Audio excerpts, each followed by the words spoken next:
طيب هلّأ عامر نرجع لسؤالك، احكِ لي أنت شو كان شعورك وقت ما بدك تترك سوريا وترجع على أمريكا؟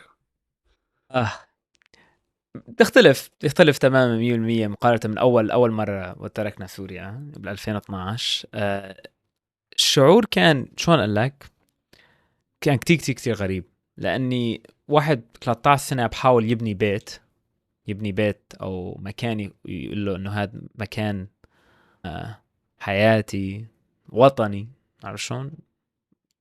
بس هالمكان بالنهاية تركته فورًا أول ما وطنك اللي هو عن جد وطنك تحرر.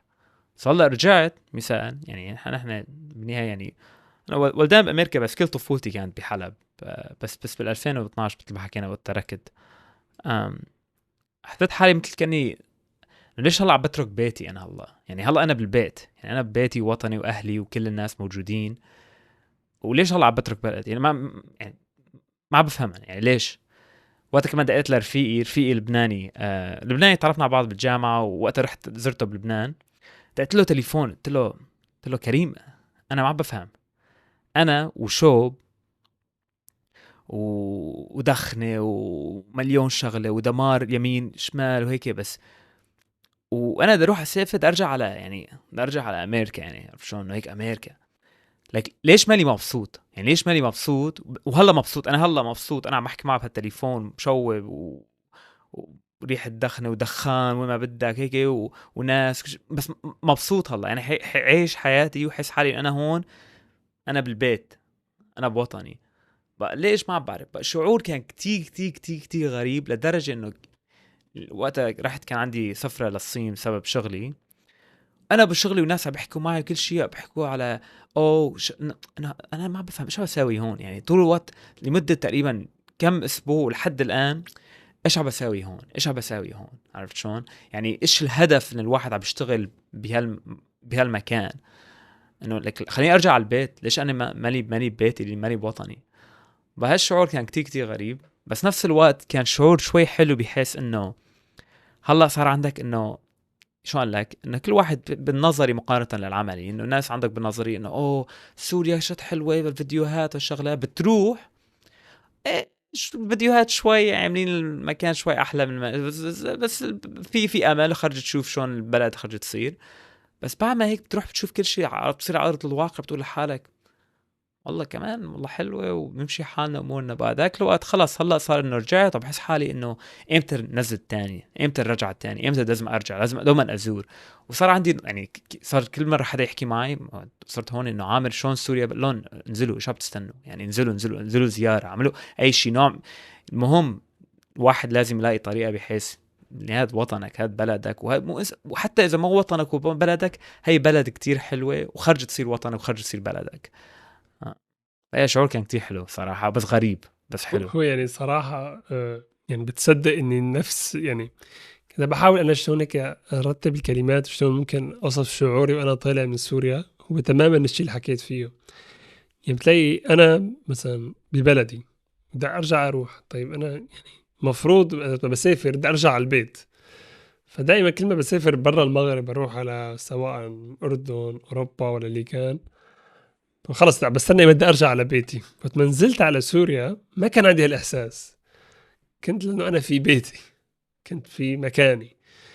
بنفس الوقت متل ما حكيت فجأةً بتلاقي حالك إن أنت يعني مثل عم ترجع تعيش تجربة إنك تترك سوريا مرتين، يعني نحن تركناها مرّة وخلص يعني تسكّر الموضوع، فصار رجعت مرّة تانية عِشت نفس الشعور إني شلون أنت تترك البيت ترجع تترك، بس بنفس الوقت صار في حقيقة اللي إنه صار عندك بيت تاني، صار عندك مكان تاني تنتمي له، فبيضل المشكلة إنه كيف ممكن أنت توازن بين بيتك الجديد وبيتك القديم، وشلون تحافظ على هويتك، وشلون تنفعل البلد. فمتل ما حكيت صار في هي أول لحظة يعني وقت ما تدرك إني أنت رجعت على البلد بس ما رجعت دائمًا، رجعت مؤقت، بدك ترجع تروح وترجع تيجي وترجع تروح وترجع تيجي، بأمل يومًا ما تصير البلد أحسن، وإن شاء الله بتصير أحسن بإيدين شبابها، ومشان بالأخير إني ممكن بيطلع جيل يحسن يقول هي بلدي ويحسن يعيش فيها بكل أمان واستقرار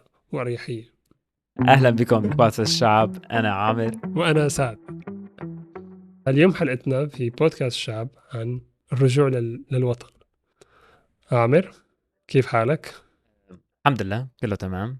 هي أول حلقة كاملة إن شاء الله رح نسجلها بعد هال5 سنين. لا، ما 5 سنين، بعد ما 5 سنين ما بلشنا البودكاست، بس بعد غطينا غطة 3 سنين.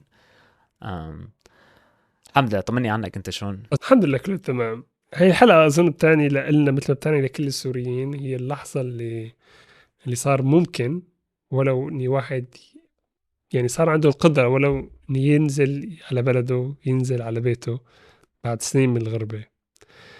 فالحلقة رح نركز فيها على تجربتنا أنا وأنت وقت ما زرنا سوريا أول مرة بعد تقريبا 14 سنة من الهجرة. صح. فقبل ما نبلش صراحة أنا حابب قبل ما نبلش نحن بموضوع الرجعة لسوريا، اشتهيت إني نرجع شوي لورا ل 2011 2012 وقت ما تركت سوريا.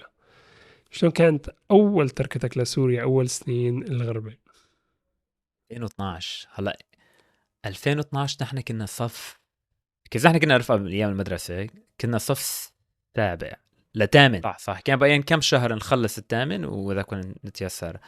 هلا أنا ب 2012 نحن والعائلة وقت قررنا إنه نسافر كانت لسبب، يعني سبب عائلي، إنه كان في نوع من الاحتمالات إنه أخوي لازم يسوي له عملية ظهر وما ظهر، وبتعرف أمور الظهر يعني أنت بالنهاية بتفهم الأمور أكتر.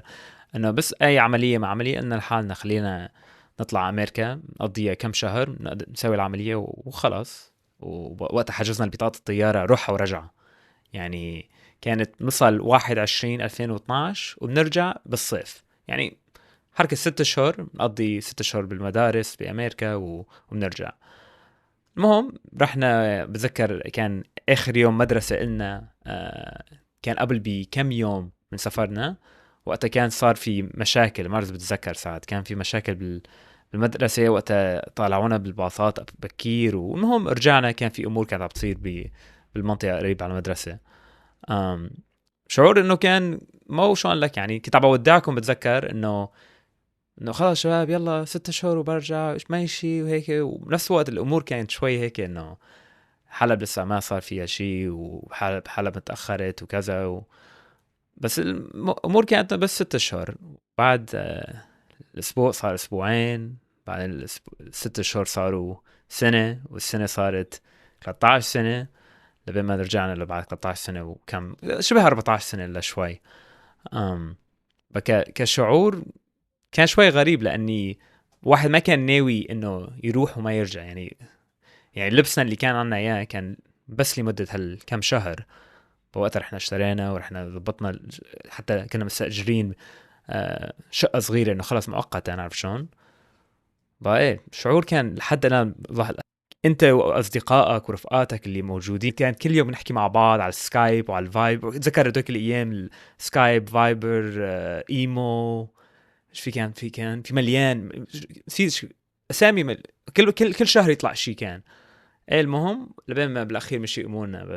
بس المهم انه اتذكر زرت على مطار بامريكا، انه بتحس حالك انه ويني انا، يعني انه خلص انه كل شيء عادي هون. بس شعورنا كان كتير غريب صراحة، يعني ما بعرف شلون لك. انه هي الفكرة انه انا رحت مؤقتا عشان ارجع وما قدرت ارجع، وهالشي كان كتير صعب واحد يعيش فيه. بس الحمد لله. بصراحة يعني أغلب السوريين وقت ما تركوا بيوتهم يعني دولهم أو لضيعاتهم أو للي كانوا بتوقعوا إني كم شهر الموضوع ده يخلص بسرعة. إني ما أتوقع حدا إني هالكم شهر يتحول ل 13 سنة وأكثر. ويعني يمكن أول شيء وقت ما واحد بترك بيكون يعني خصوصي أنا بتذكر وقت ما طلعت، هلا أنت طلعت بكير كان لسه يعني ما هو مربوط طلعتك بالأحداث. أنا وقت ما طلعت كان بسبب الأحداث، وكان أغلب رفقاتنا لسه صح. هنيك، وكان يوم عن يوم عدد الأشخاص عم تنقص بشكل تدريجي. وبعدين قبل كان أنت لحالك برا، بعدين صاروا الأغلبية برا والأقلية جوا. فيعني الشعور إنك كنت تطلع خصوصي أول كم سنة بتحس إن أنت لحالك محروم من بلدك والبقية لسه بالبلد. وبتذكر أنا كان شغلة يعني دائما هيك بحاول بتذكرها، إني كان الذكرى إني اليوم اللي طلعت فيه من سوريا كنت دائما هيك بتذكره. إني اليوم عدت سنة عن خروجي لسوريا، وكنت بتعرف يعني وقتها زمن الفيسبوك تدخل تعمل بوست سنة صح وبرا صح بلدي، صح بعدين بسنتين برا بلدي، وتحسبها هيك بتحط لهم كم ساعة وكم يوم وهذا. وفي أول فترة بكون في عندك إحساس إني تحس حالك إن أنت يعني أنت مغترب على كل حال، بس تحس حالك إنك غريب وإن أنت مالك بمكانك، أنت بتستنى اللحظة اللي تحسن ترجع على بلدك فيها. وهذا الشيء كتير طبيعي لأنه بالأخير هي بلدك.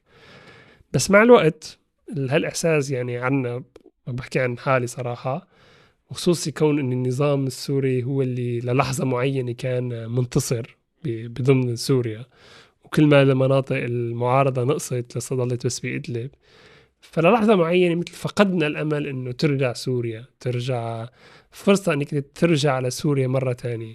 فكل ما المساحة اللي بتاخذها سوريا من عقلك نقصت لدرجة بلشت تتلاشى.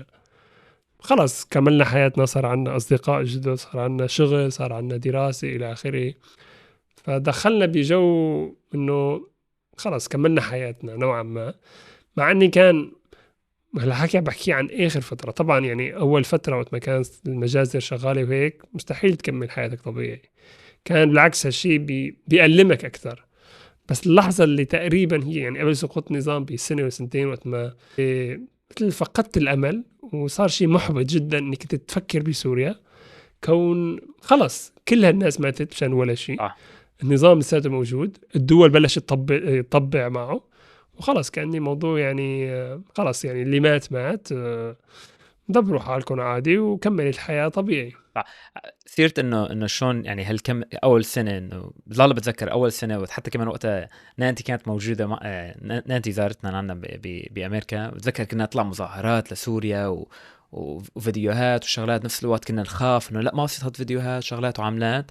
وبعدين بعد كم سنه مثل ما حكيت انه خف كتير كتير كتير المغتربين اللي برا بحجه انه ايمان، ما بقول ايمانهم بالثوره خفت، لكن إيمانهم بالأمل بالحياة وبكل شيء، إنه خلص يعني الحياة رح تمضي، ونحن كل واحد عنده مثل ما حكيت أموره، أصدقائه وشغله وشغلات وعملات يعني. ما بعرف. هو يعني مثل ما مو إيمانه بالثورة، إيمانه بالمجتمع الدولي صح صح صح. إيمانه بأنه يعني حدا دا يتدخل. يعني كان نوع من الإحباط كون أكثر من إنه فقدت الإيمان، صح. إني أنت صرت محبط لدرجة إني خلاص يعني ما في شيء بالإيد. هلا بتذكر في كم اجتماع من شي 2.5 أو مش، كنت وقتها كنت عايش في واشنطن دي سي. في هيك جروب يعني معينة، مجموعة معينة من السوريين، السوريين عايشين مقيمين بأمريكا، عملوا اجتماع على قصة على قصة سوريا، انه ايش الهدف لسوريا، شلون نركز على السوريين اللي بأمريكا. والله بتذكر كان وقتها الاجتماع، وكنت قاعد مع ناس. انا بتذكر هالشخص كان يقوم ثورة، هذا الشخص كان يعني هو كان بيشتغل بش اسمه مع سي ان ان، كان بيشتغل مع شخص معين كان يعمل بوستات. بتلاقي كل الشباب خفت الهمة مثل ما بيقولوا.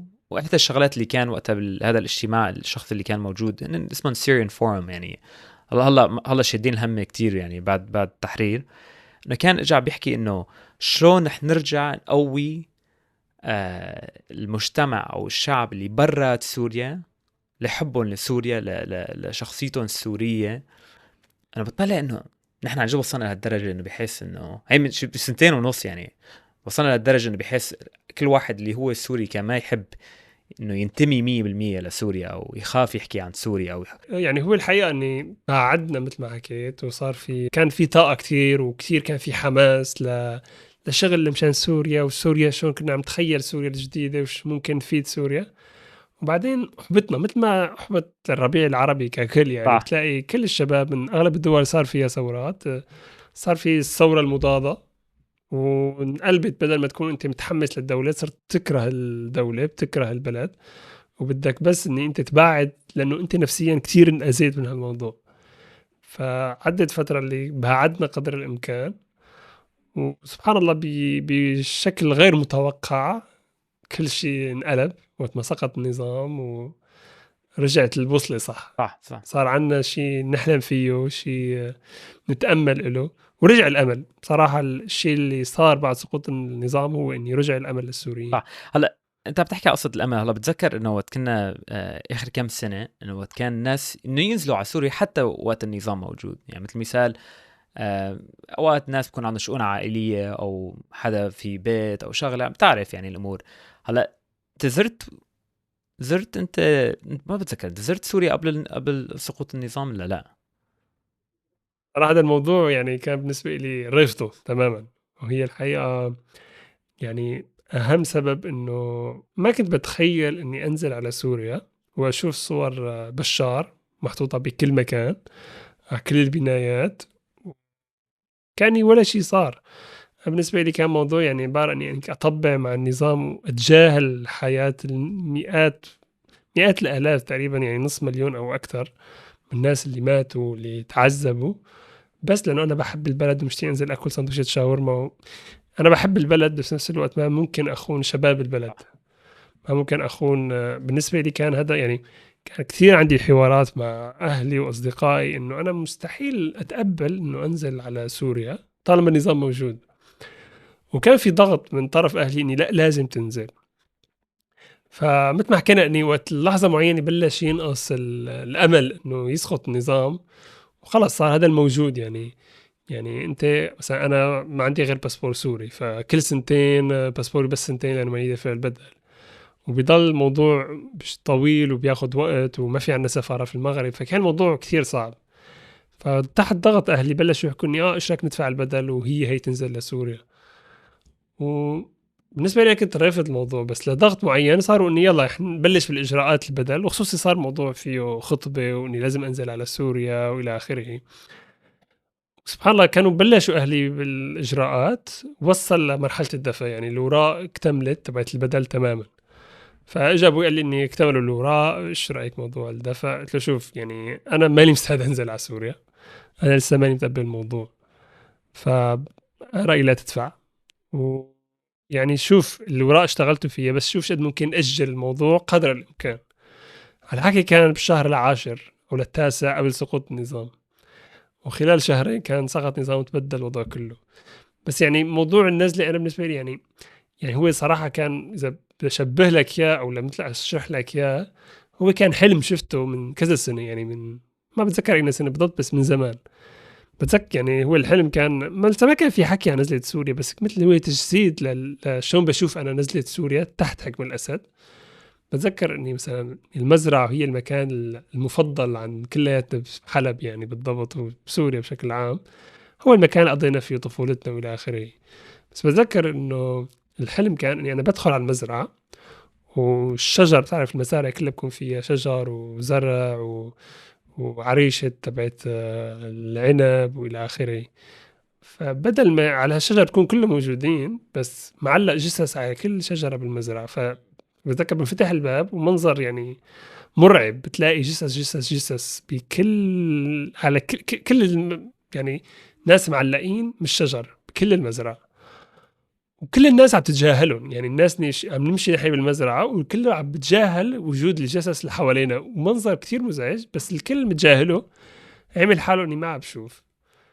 وبعدين وقت ما فقت اكتشفت اني انا اذا نزلت على سوريا هيك بدي اكون عم بعمل عم بتجاهل مئات الناس مئات الوف الناس اللي ماتت بدي اتجاهلهم وامشي كاني ما في اي شيء. فبعد ما سقط نظام كون في نوعا العداله اللي صارت انه الناس على الاقل هذا المجرم راح صار ممكن تنزل على سوريا لانه على الاقل طوت صفحه هذا المجرم فصار ممكن تنزل على سوريا وتعرف ان الناس ما ماتت مشان ولا شيء دمهم ما راح سدى. صراحة هي أول مرة بتحكي لها قصة هالحلم اللي كان عندك إياه. الصراحة يعني فكرت كتير أحكيه ولا ما أحكيه لأنه موضوع كتير شخصي بس نفس الوقت يعني هو هذا أكبر تجسيد بالنسبة إلي ليش كنت رافض قطعا إنه أنزل على سوريا. هو هذا يعني هذا الحلم بيفسر يعني بيشرح لك شلون كان بالنسبة لي الموضوع قد كان صعب إني أنزل على سوريا. صح. وأنا يعني شلون لك نحن عم نقارن بالنهاية إنه نحن وشان لك واللي شفنا شوي وشفنا كتير يعني على الفيديوهات والقرايبينا اللي تأثروا ورفقاتنا اللي تأثروا. فمستحيل يعني واحد بضميره يقدر إنه يقرر حاله إنه خرج أنزل بهالنزلة. أنت بتحكي بهالموضوع صرت أفكر فيه أكتر إنه في فرق بين إنه واحد كان وقتها يزور الوطن مقارنة تزور النظام. يعني للأسف الوطن والنظام كانوا واحد للأسف، لكن اليوم خلص الوطن هو الوطن والنظام هو عبارة عن بس يعني نظام الحر يعني، أو نظام سوريا اليوم لازم يكون بس عبارة عن بس آلية تساعد الوطن، ولكن ليست يعني في عندك مقارنة بحيث انه عندك الوطن هون والنظام فوق الوطن، وهذا غلط، وهذا غلط اللي كان موجود اللي نحن طب هلا هي مستحيل. يعني قبل كنا قبل عايشين بسوريا الأسد، صح هلا صارت سوريا. صح فهلا هلا انت ما بتنزل على سوريا وبتعمل بشكل بسيط، يعني نحكي على مستوى افراد ما مشاهير ولا شيء، بس انت وقت ما بتنزل بتفرجي جمال سوريا، بتحط فيديو لصورة لحلب، للشام، للقلعة، للجامع الأموي إلى آخره. أنت عم بتسوق لسوريا، وهلأ نحن عم نسوق لسوريا لأنه هي السوريا تبعتنا. قبل أنا ما كان ممكن أنزل على سوريا وأحط صور لجمال سوريا، أسوق لجمال سوريا وهو في جرائم حرب عم بتصير وكأني ما في ولا شيء عم بصير. يعني فيه تناقض كبير من الناحية الأخلاقية. يعني المعيار الأخلاقي ما بيسمح لك إن أنت تتجاهل هالشيء لأنه بتحب البلد. صح. وهو صراحة هي اللي عم تحكي انه خلص انه نحن كانت هاي سوريا الاسد، واليوم نحن سوريا. اذا بتطلع كتاريخ يعني، وقت الناس دائما بيحكوا على بلدهم، وقت بيحكوا على وقت معين او بيحكوا على بلد، بس بينسوا يعني. هلا مثل مثال بقول لك عام 1714 مين كان وزير حلب؟ ما رح تعرف وما رح يهمك الموضوع. بس كتاريخ البلد بترجع على ذاك الوقت، او بترجع على 1850 1870 يعني، تتذكر البلد، بتركز على البلد، بتذكر على الوطن شلون قدرت يعني تعيش كل هالسنين. عرفت شلون؟ مقارنة خلص يعني بالنهاية من يعني بعد بشار يعني مين كان كمل الأسد، والأسد اللي بعده هذاك الوقت غير اسم سوريا سميها أسد ما يعني. عرفت شلون؟ بس هي يعني أحسن ما لخص الموضوع هي ميس كافت ما قالت إنها سوريا العظيمة وليست سوريا الأسد. هي الحقيقة. صح صح يعني نحن عيشونا تحت الكذبة إنه هي من سوريا الأسد، فصرنا نكره البلد، مع إن إحنا نكره الأسد مو البلد. فهون هلأ صار عنا يعني هو الفكرة مثل ما حكيت، الوعي إنه دولة شيء والبلد شيء. البلد دائما بنحبها، ممكن تكون أنت بتختلف مع الدولة، بس البلد هي الأولوية. فأنت بتفكر أنا البلد هي بلدي بغض النظر. مثل ما حكيت، مثل ما حكى الأسد، بيجي يحكي من ناس كويسين، ممكن يرجع يجي ناس سيئين، بس البلد هي البلد. صح. طيب هلا نرجع عامر، يعني ناخد خطوة بعد سقوط النظام وخلص كلياتنا انبسطنا وفرحنا وصار عندنا هذا الحماس والشوق. ايمتى انت قررت انك تنزل على حرب؟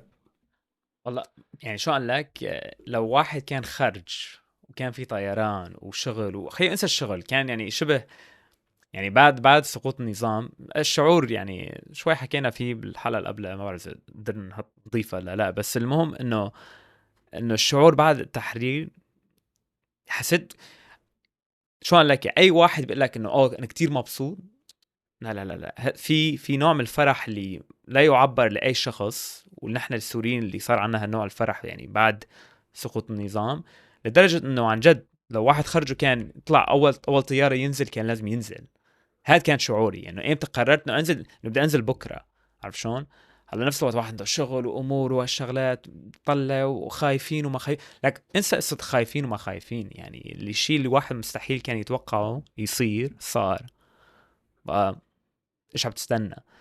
للاسف اللي عم تستنى هو امور الشغل، وشلون بدك تترك شغلك شوي، بدك تقول له ناخذ عطله، وبعد ما اخذ العطله وتيسر والطيران هذاك مشوار طويل. وقتها بين ما لقينا طياره تنزل على حلب، بالاخير الطياره ما نزلت على حلب، نزلنا على غازي عنتاب وكذا وكذا. المهم بصراحه يعني فورا يعني هو الواحد امتى واحد قرر يرجع، اقل شيء زياره اسرع ما يمكن يعني. واسرع ما يمكن كان لانك يعني عشان امور العيله كلها تنزل مع بعض. ايه افضل شيء كان هو الصيفيه، ونزلنا بالصيف. أم للاسف وقت نزلنا احنا بالصيف بشهر 6، بتذكر وقتها انت كنا عم نحاول انه ننزل نفس الوقت، بس ما مشي الامور. جيت قبلي بكم هو حجزنا وكنا نازلين، بس صار في امور امور يعني سكرت الطيران. يعني الحرب صارت بين ايران واسرائيل والقصف وهيك. بس معك يعني انا التقيت طيارتي، ما كان عندي القدره اني اعمل مثلك انت، ما شاء الله عليك. يعني كان الناس كانت عم تهرب من الشرق الاوسط، وانت قررت بالعكس. تركب طياره وتنزل على الشرق الاوسط. لدرجه قصه انه وقت كانت الطيران بده يسكروا طيران بسبب اسرائيل وايران، انه في اصدقاء بنعرفهم اللي كانوا طالعين رايحين حج ويكملوا على لبنان، من لبنان دي يرجعوا لهون. علوا بلبنان، وفي عنا ناس علوا بالاردن، وهن بحاولوا يرجعوا على امريكا. انا وعائلتنا والحجي يعني انه عم نحاول نرجع بالعكس، نجي لعندكم يعني عرفت شلون؟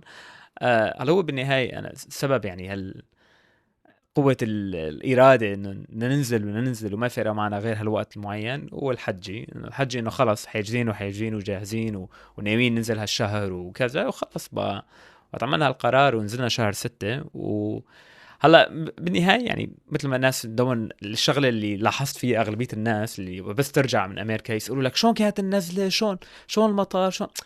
يا جماعة يعني بالنهاية المطار مو مطار، ما رحت على المطار، جينا من البار، وطريقة شلون جينا من البار كان شوي صعبة. بس نهاية انه بلد لسه هلا دوبها بتشون لك يعني عم بتظبط حالها بحيث انه هون بس كأمور بشكل عام. هلا بتذكر كنا بالحدود، وكان معاملة الناس بالحدود حس وقت بابا قال انه اول مرة بحياتي انه بدخل على البلد وبحس حالي انه مالي خايف من مو نوع من الخوف، يعني هو نوع من انه رح يكون في نوع من يعني السلطة او الشرطي اللي كان موجود على الحدود. بالعادة كان يسألك أسئلة معينة وشلون تحاول تجاوبه، عندك رقم التليفون هذا لازم تحكي معه شغله.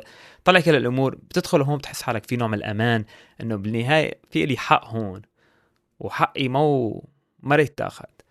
بهالنوع الأمان اللي كان موجود بالعيلة أول ما دخلنا، مع إنه كان صعوبة وشوب وسيارة من سيارة لسيارة ومشوار طويل 4 ساعات، تحس حالك إنه بس هاد بلدك بالنهاية، إنه ما في عادي كله بصير. آم. بقى إيه معلم، أنت اشرح لي إمتى قررت إنه تعمل لي هالنزلة؟ أنت اللي وقت نزلت قبل بكم شهر، ما هي أول نزلة نزلت قبل بكم شهر؟ نزلت على على الشهر الرابع، كانت هي النزلة اللي نزلت أول مرة. ومثل ما حكيت يعني كان بودي لو أحسن أنزل بالليلة يعني لو بحسن أنزل هديك الليلة ما كنت. بس كان صعب وما في طريق واضح تنزل بالبر وأصلا في دول مثلا الأردن كان شبه سكرت حدود أول فترة، فكان الوضع يعني ما ممكن تنزل. وطبعا الشغل والمسؤوليات اللي عندك إني ما ممكن تنزل. بس كانت النزلة يعني صارت بالشهر الرابع. كان تاني يوم العيد، فكان يعني أجواء العيد بسوريا نوعا ما ترجع تعيشها اللي ما عشناها من 13 سنة. وكان صراحة يعني صراحة بالنسبة إلي كمان الإشي كان كتير مميز هو الطريق لسوريا. يعني أنا أنت نزلت بر وتعذبت وكان في شقاء.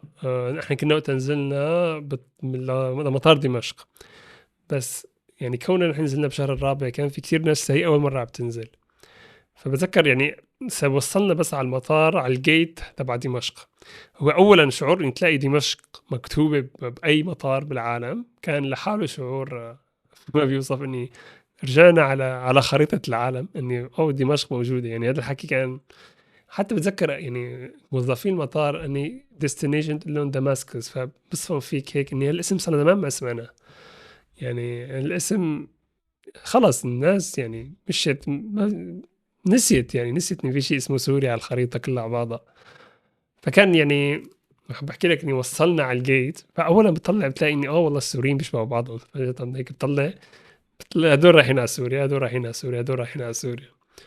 بعدين بعد ما طلعنا على الطيارة وأنا هيك ماشي باتجاه المقعد، بشوف هيك وجوه كثير، هيك وجوه مألوفة ما بعرف ولا واحد منهم حقيقة.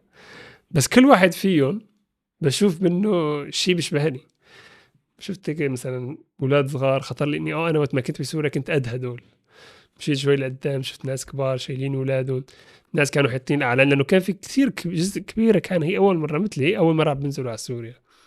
فكانت هيك الفكرة من تجربة جماعية إنك تنزل مع كل هالناس بلحظة واحدة تعيش معهم هالتجربة الرجعة للوطن. كان بالنسبة لي صراحة كتير يعني من الشغلات اللي كتير كانت أثرت فيني بالنزلة، خصوصي وقت ما هبطت الطيارة بدمشق الناس صارت تبكي. أول ما نزلنا من الطيارة كذا شخص نزلوا سجدوا للأرض حمد وشكر. تلاقي يعني حقيقة إنه يعني ناس كتير قضت كل واحد من الأشخاص اللي على هذيك الطيارة، ومو بس بهذيك الطيارة يعني بشكل عام، قضى شغلات اللي ممكن ما تحسن تتخيلها. الشيء قطع البحر لحسن يصل لأوروبا، الشيء اللي ضل في المخيم ما بعرف كم شهر لحسن يطلع بعد يكمل طريقه، الشيء اللي أهله اعتقلوا، الشيء اللي أخوه استشهد. فكانت ديك اللحظة إني بتشوف إني كل هالناس حواليك كلهم عاشوا معاناة كثير كبيرة، وكله كمل حياته بالغربة بمعاناة تانية مختلفة. بلحظة معينة يعني بتلاقي بتندار بالطيارة بتختلف عن أي طيارة طلعت فيها بحياتك. كل شخص قاعد عم يحكي مع جنبه عم بتعرفوا على بعض من أول لجديد. اه والله أنا عايش بالمغرب، أنا عايش بدبي، أنا عايش بأوروبا. كل واحد يعني قاعد يعني صار لحظة معينة هيك كان هيك في الناس قاعدين مع بعض وعم بتعرف على بعض من أول لجديد بعد الغربة الطويلة وهيك. فكان صراحة الشعور كثير كثير رائع صراحة. انت عم تحكي هالامور يعني هلا حتى كمان الفرق انه مقارنه بالطياره انه الناس عم بتعرفوا على بعض من جديد. آم، بظن نفس الوقت نحن عم نتعرف على بلدنا من جديد، لاني اذا بتفكر فيه نحن كنا عمرك 13 سنه وهلا كل واحد عمره 27. آم، انه وقت اول ما كده احنا كنا عم نسوق بالسياره، انا بتذكر هالجامع شكله جامع الرحمن اوكي. هون نحن بيتنا بالجمليه كذا. مهم انه بتذكر يعني شكل المكان بشكل عام، بس وقت خلص صرت يعني واحد صار كبر ويقدر يشوف مثل العاده ويركز مثل العاده، يعني عرفت شلون؟ بتطلع هيك بتقول لحالك انه هالشي مو غريب بس جديد علي، بس مو جديد علي، بس عم بتعرف عليه من جديد من وجه نظر جديد. يعني هلا صار يعني والله بتذكر دوما بيتي انه انا بيتي كبير، يعني بيتنا كبير وكذا. هلا جيت تختي ما بقى يعني عرفت شلون؟ يعني حتى الكراسي انه طلع انه واو نحن صار يعني كل واحد صار عمره يعني أنا التفسير اللي إجاني على الموضوع إنه بحاول أرفسك أرجع لطول وقت ما كنت بسوريا، بقول هلا فهمت ليش وقت ما بتشوف ايه البرسبكتيف من ايه فوق مو مثل ما بتشوفها من تحت. تختلف 100%. بس سبحان الله بس نفس الوقت انه هالشي مو جديد علينا، هو عرف شلون؟ يعني هالشي لازم نكون نحن متعودين عليه او شايفينه، بس هلا بنتعرف عليه من جديد. وهالتعرف الجديد آم، غريب بس شعور كتير حلو. وهالشي اللي الواحد يعني وقت قضينا هالكم يوم بسوريا، كنت اروح اقعد مع ابوي ورفقاته. أنا اروح اشوف ابوي ورفقاته ويجوا يحكوا مع بعض وكل شيء وهيك، بنطلع ان كل واحد كمان نفس الوقت شلون نحن كبرنا مع بعض، يعني مع انه نحن شفنا بعض بالمغرب، بس انا بتلاحظ انه في كتير ناس انه لحد الان عندهم هالحب لبعض، شو اسمه عندك التاريخ اللي بينات بعضهم، والحياة اللي كل واحد رح مر فيها. مثل ما حكيت الشخص اللي بالغربة، الشخص اللي موجود هون، كل واحد فيه صعوبات تختلف على التاني، لكن بالنهاية اللي بيشملنا مع بعض او بيتحدنا مع بعض هو شخصيتنا وقوتنا، انه نحن بالنهاية نقول نحن سوريين وفي بلد، وهالبلد خلينا نقول هالبلدنا. وهي الشغلة اللي شوي يعني كان كتير كتير حلو اول ما قضينا هالكم يوم. أم بقى يا معلم. صراحة يعني الشيء اللي ما حسنت ما يعني دائما كان السؤال بيجي خطر لي بالي يعني بكذا موقف إنه يعني لو ما طلعنا من البلد شلون كان ممكن تكون حياتنا. يعني لو ممكن بعالم موازي كان نكمل حياتنا طبيعي بدل ما نشوف بعض على الزوم أنا وأنت، كنا ممكن نكون كملنا بالمدرسة مع بعض وبعدين درسنا كل واحد يمكن بده يختلف بالجامعة ممكن، بس بالأخير كنا بنشوف بعضنا كل يوم جمعة مثلا. بس بالواقع صار إنه كل واحد راح على بلد وأهلك وقرايبينك صار نفسهم ما بتشوفهم غير مرة ولا مرتين بالسنة. ويعني تبدلت الحياة بشكل كتير كبير، بس بالأخير يعني هذا هو القدر. يعني هيك كان قدرنا إنه نتغرب وكل واحد يروح على بلد ويعيش قصة مختلفة. بس بالأخير بتضل فكرة إنه شلون هلأ بعد ما طلعنا مش ممكن إحنا نرجع للبلد، وشلون ممكن إنه نفيد البلد. هي ترجع بتشوف إني أنا طلعت بس صار بحسن هلا ممكن أكون قيمة مضافة للبلد أحسن مني أكون عالي على البلد. في شغله كده بحكي فيها انه شلون لو نحن كنا عايشين مع يعني مثل يعني مثل اوقات بفكر فيه انه لايك هلا مثال نحن كنا نفس ننتمي هيك رفقه نفس الرفقه يعني نفس الاصدقاء اللي بكون هيك تقاتلنا يوم من الايام او شيء معين انه بالاخير انه أوكي. ممكن يعني عرفت شو. بس نفس الوقت لاحظت شغله وقت زرتك بالمغرب وعرفتك على رفقاتي اللي انا تعرفت عليهم. يعني رفقاتي من امريكا عملنا رحله للمغرب واسبانيا وقتها شفنا بعض بالمغرب. وقتها انه يعني انا دوما بقول لرفقاتي إنه رفقاتي دوما بيستغرب انه عامل شو انت عندك 4 جروبات كلهم رفقه بس نفس الوقت بتجمعوا كلاتهم مع بعض. وبالعاده انه هالجروب ما بتجتمع مع هالجروب ما بتجتمع مع هالجروب. انا بشو بقول لهم يا جماعه اذا انا ورفيق مع هالرفقه معناتها نحن عنا شغلات مش نشبه بعض او عنا شغلات معينه بنحبها مع بعض يعني مثل مثال موسيقى او اغاني او ثقافات او هم. وقت رحنا على المغرب وهي الشغله اللي لاحظت فيها انه خلص العالم شوي صغر. يعني شلون قصدي العالم صغر انه بسبب الانترنت والسوشيال ميديا والشغلات انه نفس الفيديو اللي انت عم تتفرجه كنت عم تحكي مع بتذكر حمزه او زكريا على الفيديو معين بتذكر الشغل. طلعت انه لك هذا الرفيق سعد ايش له علاقه بالفيديو المعين اللي كنت عم تشرح لهم اياه او بتتسمع على عمر سليمان او هيك ايش عم بيساوي هاد يعني. بالنهايه انه العالم شوي كمان صغر وهيش طيب هون لو يعني من الشرق مش للغرب شرط. بتلاقي من أمريكا للمغرب يعني فرق كتير بعيد بس ثقافاتنا بالاخير تتحد يعني بعرف شلون. بالنهايه عندك اول شيء عربي عارف شلون. شاب عربي شاب مسلم شاب سوري يعني. مثل مثال الناس بيسالوني انه شلون يعني هلا انا عندي كتير رفقه مسيحيين. طب ليش؟ يعني كلاتنا امريكان او كلاتنا بنفس نفس المدرسه. نفس الوقت نزلت على سوريا انه عندك انه هالشاب سوري سوري مسلم هالشاب سوري كردي هالشاب سوري مسيحي كذا كذا. لايك كلاتنا سوريين هالشيء اللي بيجمعنا مع بعض. وهالشيء اللي كتير كتير كتير كان حلو. اللي السؤال بدي اسالك اياه وقت نزلت على سوريا أم شلون شفت الناس بشكل عام؟ لاحظتهم شوي غرباء عنك مثل ما حكيت عن الناس اللي مش شوي كنت حكيت عن الناس اللي كانوا معك بالرحله لكن الناس اللي موجودين حسيتهم قريبين عليك بعيدين عليك؟ هلا هو شوف يعني من ناحية مثل ما حكيت كلياتنا سوريين كلياتنا عنا شيء مشترك أكيد. بس يعني بيجيك شعور إنه فجأة مثلا أنا مثلا بكون عم بحكي أحيانا فجأة بحكي شيء بالمغربي هيك بدخل بالنص. فهلا هو بيشبهوني طبعا ما في خلاف بس نفس الوقت أنا صار عندي ثقافة مختلفة بنفس الوقت. فأنت يعني أبسط شيء مثلا ممكن تنزل على سوبر ماركت ولا محل وتحكي بشكل عفوي من دون ما تحتاج تترجم للغة تانية ولا لهجة تانية. تحس حالك هيك بأريحية إني أنا هون بين أهلي وناسي.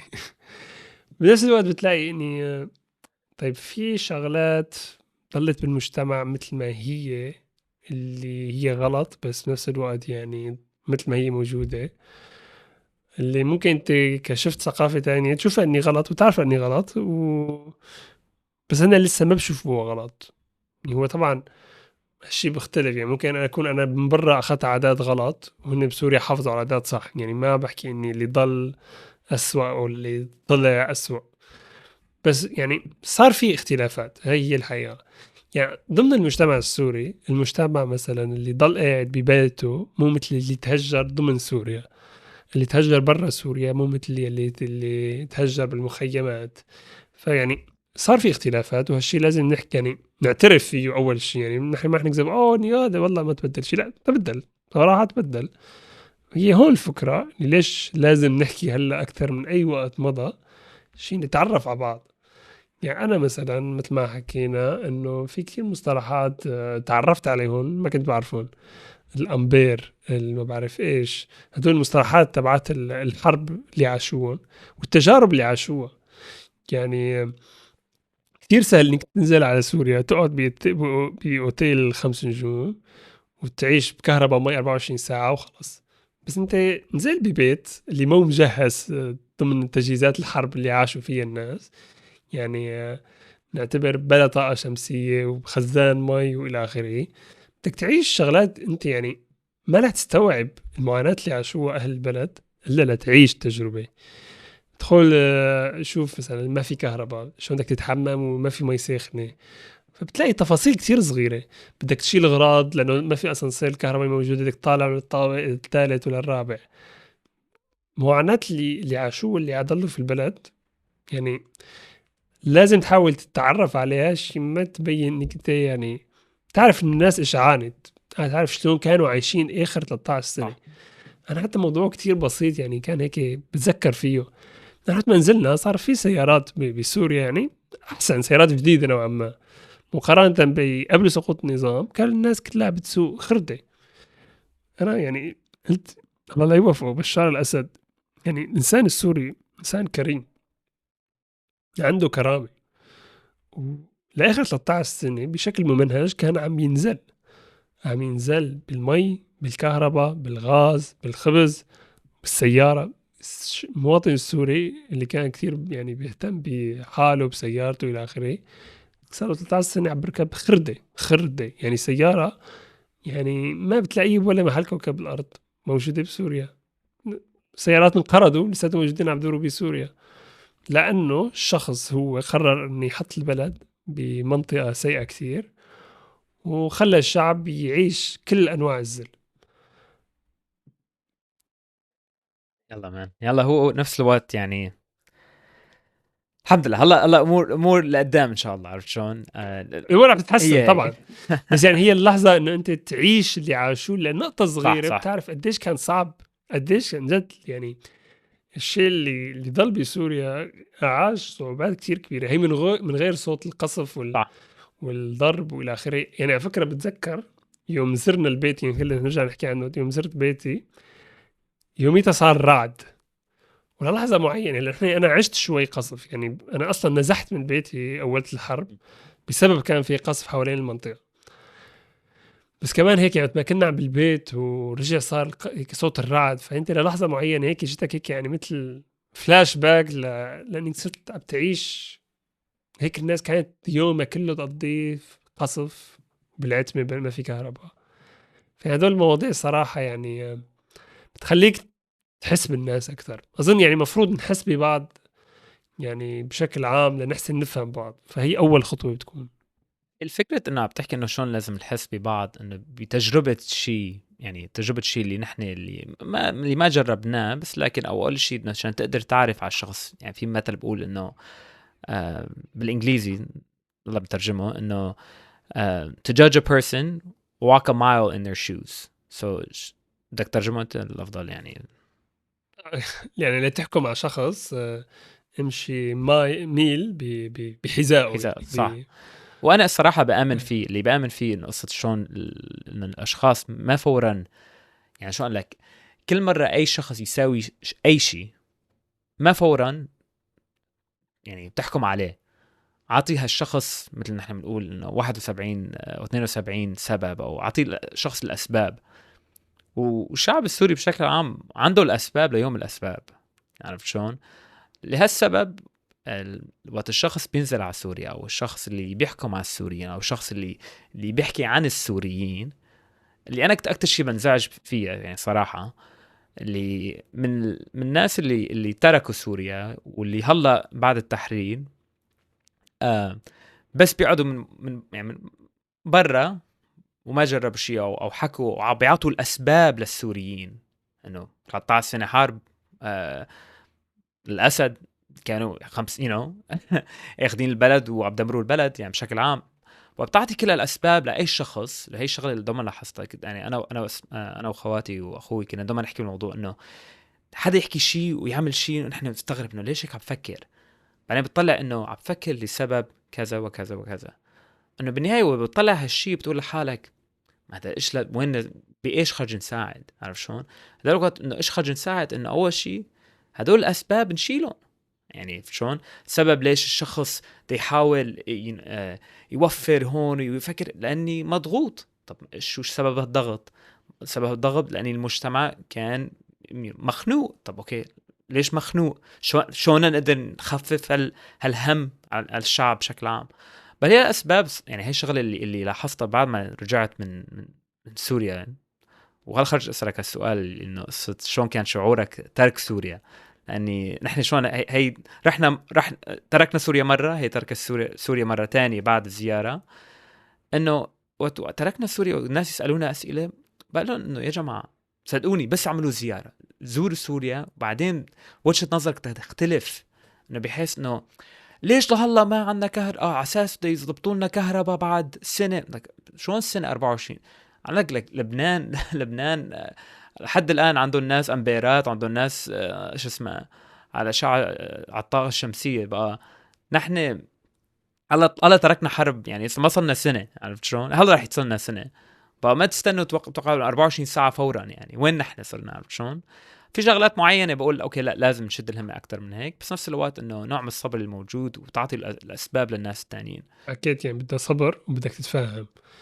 يعني أي شيء بيصير بسوريا الحقيقة يعني لازم نكون واقعيين مع حالنا، إنه نحن صرنا 13 سنة بحرب، وصرنا 50 سنة تحت حكم القمع والأسدية. فطبيعي جدا يصير في أغلاط، طبيعي كثير إنه الناس ما تلزم قانون السير. موضوع مثلا السواقة بحلب يعني تحدي كثير كبير إنك أنت تحسن تسوق بحلب، عشوائية مطلقة. بس نفس الوقت يعني هدول الناس صار لهم عايشين تحت هذا النظام العشوائي لمدة 50 سنة، يعني جيل كامل طلع تحت هالفكر وتحت هالمعتقدات. فأنت لا تتوقع أني بيوم وليلة كل شيء يصير كويس وتصير حياة حلوة. لا، بده وقت، بده وقت. يعني حتى بصير في أغلاط وبتلاقي عنف، حتى العنف اللي صار بالبلد بعد التحرير كان كثير مزعج إني تشوفه. للحظة معينة بخليك كمان ترجع تفقد الأمل، بعدين بتطلع بتقول أوكي صار عنف، طيب نحن وين كنا آخر 50 سنة؟ آخر 13 سنة وين كنا؟ طيب في يعني في مجتمع في عنده كتير مشاكل لازم تنحل. فطبيعي إن هذا المجتمع اللي قضى كل الصعوبات إنه يكون يغلط عادي. يعني المجتمع هلا عم يبني حاله من أول جديد، فبده يغلط المرة الأولى ويصلح حاله. المهم إني مثل ما حكينا إن واحد يحاول يشوف الغلط غلط، هي نقطة كثير مهمة. غلط هو غلط بغض النظر، هي يعني أهم شيء نحكي إنه غلط ضل غلط. نحن بس شغلتنا إن نعرف ليش هالغلط صار ونحاول نصلحه، ما نتقبل الغلط، ما نعتبر إني والله نحن صداقتنا يعني نحن عادي، نحن هيك عايشين، نحن هذا هو ثقافتنا. لا، هذا غلط. يعني كتير العشوائية بتصير مثلا موضوع، يعني أبسط مثال كسواقة، يعني يوي هيك سواقة حلوة بحلب، لا ما حلو هالشي. هذا الشيء غلط، لازم يكون في نظام، لازم سيارتك مثل العادة، لازم تحترم الشرطة، قانون السير إلى آخره. والشيء طبعا يعني بيمتد لأبعد، بس أنا أعطيت مثال إنه بالموضوع السواقة. فيعني صراحة مثل ما حكيت النقطة كتير يعني فيها تشعبات، بس واحد بده ياخد خطوة ويفكر بالموضوع. على موضوع انه طلع من سوريا، قبل ما نبلش لموضوع اني نترك سوريا خلينا نرجع لزيارة سوريا. يعني اسألك انت كانت اكثر مثلا 3 مواقف اثرت فيك بزيارتك لسوريا؟ لما اخرج اعطيك ثلاثه، بعطيك اللي عندي اياهم توب 3 اكثر اكثر 3. ثلاثه، بعطيك اكثر ثلاثه. اول شيء يعني الموقف اللي كتير اثر على يعني بهالزياره، يوم من الايام لحالي طلعت تمشيت، يعني تمشيت عنا بالحاره، يعني تمشيت رحت بظن رحت صليت جامع الرحمن، او رحت اكلت لي لقمه، اكلت لي بوظه. المهم يعني بتعرف ما بتمشى، انا بتمشى بتذكر كان في واحد حجي ختيار هي قدام جامع الرحمن، كان عم بيقطع الشارع، والناس مثل بتحكي انه السواقه العشوائيه، الناس هيك طيحشين طيحشين طيحشين طيحشين طيحشين طيحشين. ما تلاقي الا الحجي ومعه عكاز تبع بيمشي شوي شوي عم بحاول يقطع الشارع، والشارع يعني زحمه، عرفت شلون؟ وما رحت ايش عملت انا، وكنت وقتك بس ماشي قلت لحالي خليني اساعده للحجي، يعني ما بنخسر شيء. وقتها ساعدته للحجي، هيك كنت بس وقفت كم سيارة وخليته يعدي وعدى. وقت طلع فيني يعطيك العافية ابني. المهم وبعدين طلعت هيك قلت لحالي انه هل حجي الموجود اللي الناس كلها عشوائيات عم بروح بسرعة ويمين شمال وش عرفني، والزلمة عايش كل حياته هون، الله أعلم عنده تاريخ، كان عنده تاريخ يعني برجع كم سنين، عرفت شلون؟ انه بطلع انه هالشخص، لو انا شخص جاي شفت ساعدته. ووقتها كان في عندي رفيق معي واجا هو ساعدنا، عرفت شلون؟ يعني احنا اثنيناتنا مع بعض. انه طلع اول شيء انه الخير موجود باي مكان، بكل مكان، بس نفس الوقت تكون انت شخص اللي عم تساوي الخير عشان تقدر تساعد الناس. اذا تقعد تتفرج ومالك موجود عم تعمل الخير، تحس حالك ما بعرف انه نوع من يعني شوي هيك إنه مالك سبب للحياة غير بس انه تعيش وتكون مثل الناس اللي عم بسوقوا، عرفت شلون؟ لا، اعمل خير. يعني هاش موقف كان كتير بحسه كتير يعني بسيط، ما كان كتير يعني خيالي او اي شيء، بس انه طلعت انه تصيق يعني اي واحد بهالدنيا لازم يقدر يساعد، ولازم نساعد لاني من العم والختيار ومن الاولاد، من الاولاد الصغار الموجودين اللي كنا نلعب معهم طابه وهالشغلات. هي الشغله الاولى. بس بس الشغله الاكثر شيء صراحه يعني هو الشباب اللي تعرفت عليهم هنيك. يعني الشباب اللي تعرفت عليهم هنيك بتلاحظ انه عن جد اللي حكيت هالموضوع من قبل، انه خلص العالم صغر. يعني العالم كل بسبب السوشيال ميديا كلتنا نفس الشيء. يعني كلتنا خرج عنا اكسس لكل شيء، عرفت شلون؟ خرج بتليفونك تتعلم اي شيء، بالانترنت تتعلم على اي شيء. وقت رحت على محطة الكهرباء دائما بقارن محطة الكهرباء، كنت بحكي مع رفقاتي اللي هون وحتى بشغلي بحكي مع محطة الكهرباء انه شو عملوا الريستوريشنز وشون زبطوا المحطة وعم بيعملوا ايفنتس وهالشغلات. بقارن بقول له انه هي هالمحطة كهرباء كأني خرجت تكون ببروكلين. يعني ببروكلين بيعملوا هيك شغلات، انه هالمحطة كهرباء بتكون ببروكلين وكل الناس ينجذبوا انه عملوا كوميدي شو وعملوا ارت اكزيبيت. انه شلون بطلع انه لايك نحن ما ناقصنا شيء، بس ناقصنا فرصة. هاي الشغلتين اللي لاحظت فيها، انه اول شيء انه المساعده للناس اللي موجودين هي ضروريه وما خرج واحد يفكر فيها، يعني it's just basics. بس الشغله الثانيه انه بتشوف انه الناس بس تجيهم فرصه رح يستخدموا هالفرصه ويتقنوا شيء كتير كتير كتير كتير كويس. بهالشغلتين اللي صراحه كتير كتير ساعدوني. والشغله الثالثه يعني زرنا المزرعه. عنا بحلب. شفتها كلها هيك اتدمرت، وشفت عنها هيك بتذكر انه شلون كنت اتعربش انا هون وشغلات. طلع انه صحيح عشنا الايام الحلوه كنا هنيك، بس مع انه ما كتير يعني زعلت، بس نفس الوقت قلت لحالي انه الامل هلا شد يعني عالي بدرجه انه كل هالدمار بحس حالي معلش في امل لقدام. والله الناس بيقولوا لي عامل انت كتير ايجابي، قلت لك لا، ما هو ايجابي ولا شيء. انه هو صراحه يعني كل شيء خرج يرجع ينبنى، كل شيء خرج يصير، بس نوع من الإيمان والقوة اللي الناس خرج يشتغلوا على نفسهم بمشي حالهم. بعرف هيك طرقتك من اليمين للشمال لفوق لتحت بقى. بس يعني هدول 3 شغلات صراحة، يعني كل واحد محل، بس نفس الوقت يعني كلهم بالصميم. يعني مثل ما حكيت، يعني أولا في دائما كل واحد فينا كان عنده هيك الناحية الشخصية ومزار بيته ومزرعته إلى آخره. قديش كان يعني صعب تلاقي هالشي اللي كان عندك هيك فيه ذكريات حلوة تلاقيه مدمر. أنا مذكرت ما رحت زرت مزرعتنا أنت وجدي، كنت متوقع إني أتأثر أكتر الحقيقة، بس المزرعة من كتل ما انسرقت بطلت تشبه حالها. من كتل ما يعني حرفيا انسرقت لدرجة وراح الزرع تماما، فبطلت تشبه حالها. فوقت ما رحت يعني كان بزعل، بس نفس الوقت ما حسنت أربطها بنفس المكان، لأنه يعني مثل كأني انفصلت، صارت شيء مختلف عن الشيء اللي كان بذاكرتي. ما في أي وجه للشبه. يعني بدك عن جد تاخد فترة لتستوعب إن هي نفس المكان. الزرع كله اختفى، كل شيء مسروق منه، البلاط ما في ولا شيء، يعني كأني البيت عمره ما انسكن. يعني بالنسبة لي إذا كان المواقف اللي كانت بالنسبة لي كثير بتأثر، يعني نوعا ما هي الوصول لسوريا كان كثير بأثر. بس الشيء اللي أثر فيني أكثر هو الطريق بين دمشق وحلب. كمية الدمار اللي شفتها، يعني ما بعرف شلون بدي أوصف الشعور، بس حسيت هيك يعني قلبي من جوا بتقطع. يعني طريق على مد النظر دمار دمار دمار. كنت يعني طريق طويل كتير، فيعني كنت كل شوي بقى طريقي طويل، فأنا وصلت اوريدي تعبان.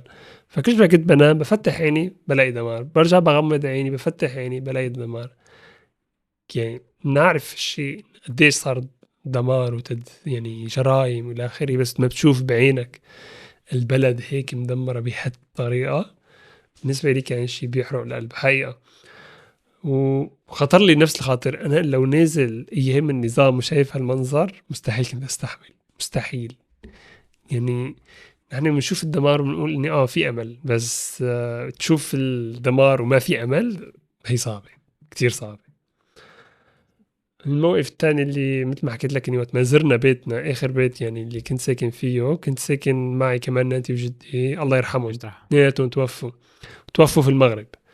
فالبيت على عكس المزرعة ما كتير تضرر، هو يعني جزء من الحجر البراني انضرب، بس يعني كهيكل البيت لساته قائم. والبيت سكرناه، يعني دخلوا عليه بس بشكل عام تسكر قبل ما تتحرر المنطقة ترجع للنظام. فيعني ما صار فيها السرقة اللي صارت بالمناطق اللي كانت مسيطرة بطرف النظام. فما دخلنا لجوا البيت، يعني ما بعرف شو بدي اوصف لك. يعني تدخل اولا بتلاقي البيت ميت، البيت نفسه بتحسه ميت. يعني هو صح عبارة عن جماد، بس بتحس اني هذا بيت كان عايش بزمن وهلا مات. البيت كله يعني مغبر كله، يعني البيت مسكر، يعني مو مسكر، هو حرفيا نحن كل الشبابيك عمرناها، وظل بس باب البيت الرئيسي باب حديد، بعده باب البيت رئيسي شيء ينحمل البيت ما ينسرق، لأنه النظام كان المناطق بيدخل على البيوت بشفية على الأخير. فبتدخل بتلاقي يعني بعض يعني بتلاقي هيك آثار إن كان في ناس عايشين هون من زمان، وهيك في أثر. بتلاقي هيك مثلا فازة كانت محطوطة ضلت، شغلات في كثير شغلات يعني راحت من البيت وانسرقت، وفي شغلات ضلت يعني بشكل كثير هيك مثلا بتذكر طلعت على غرفتي كمان ما بتشبه حالها تمام ابدا بس فتحت الخزينه، واللي صدمني انه اغراض الحيطه بالخزينه على حطة ايدي. فتحت دفتر المروج مثل ما هو، انا فتحت اول صفحه لقيت هيك مكتوب ساعه التطري فوق، وهيك شعار المروج. فكان هيك كثير هيك. بعدين لقيت لي بالزي هيك كانت هديه جابت لي اياها بنت عمتي وقت ما اجت من المغرب. كانوا نحن عايشين بسوريا، نحن عايشين في المغرب، بعدين نحن صرنا عايشين في المغرب فكان يعني عبارة عن صراحة كمية المشاعر، يعني طوفان من المشاعر إذا بدك تقول بلحظة معينة. تمشي بتتذكر حالك إني أنا قبل 13 سنة كنت عم بمشي هون، ومنظر كمان مثلا من المناظر بتاع الحديقة، جزء من الحديقة لسبب معين حافظ على حاله، والجزء الثاني مات. فهيك بتمشي مثلا بتذكر كان في هنيك شجرة حلوة بس ماتت، يعني المزرعة كانوا الشجر انقص وانحرق يعني بشكل متعمد.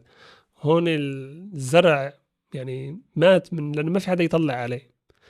فكان يعني بزعل تلاقي الحجر والزرع وكله يعني قضى الكل، يعني معاناة البشر هي أهم شيء طبعا، بس نفس الوقت تلاقي يعني المعاناة اللي والأسى اللي صار على سوريا بتطبع على الحجر وعلى الشجر وعلى كل شيء. بشكل عام يعني هدول كانوا يمكن أكتر اثنين. المنطقة الثالثة بتوقع هو في كثير صراحة مواقف، بس وقت ما زرنا حمص صدمتني أنا. يعني أول مرة بجي على حمص، بتذكر شلون دخلنا على قلب مدينة حمص، كنا رايحين متوجهين لجامع خالد بن وليد.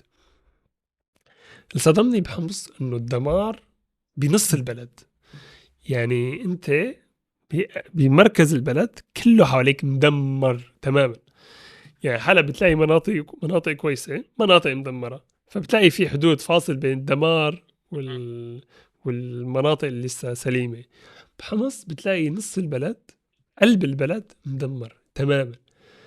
بس الشيء اللي أثر فيني أكثر هو إنه قدام خالد بن وليد، جامع خالد بن وليد، الناس قاعدين، الأولاد عم تلعب، طالعين سيران، كان يوم جمعة، الناس قاعدين، الأولاد عم تلعب، وبتطلع هيك يعني بتعمل زوم أوت، بتلاقي دمار حواليك بس نفس الوقت حياة. تلاقي الناس بتطلع تقول إني هدول الناس مستحيل تغلبهم. كمية الصبر اللي عندهم والريزيلينس، ما بعرف شلون يعني بدي أعبر عن المصطلح، يعني المرونة نوعا ما بعرف المصطلح اللي بالضبط اللي بيوافق كلمتك ريزيلينس. إنه رغم كل شيء صار ورغم كل الدمار والأسى حواليهم قرروا إنه يعيشوا، قرروا إنه يطلعوا ويلعبوا وينبسطوا. فكانت لحظة صراحة كتير أثّرت فيني إنه في أمل إنه بالرغم كل هالدمار وهالشي البشع اللي صار إنه أمورها تصير أحسن.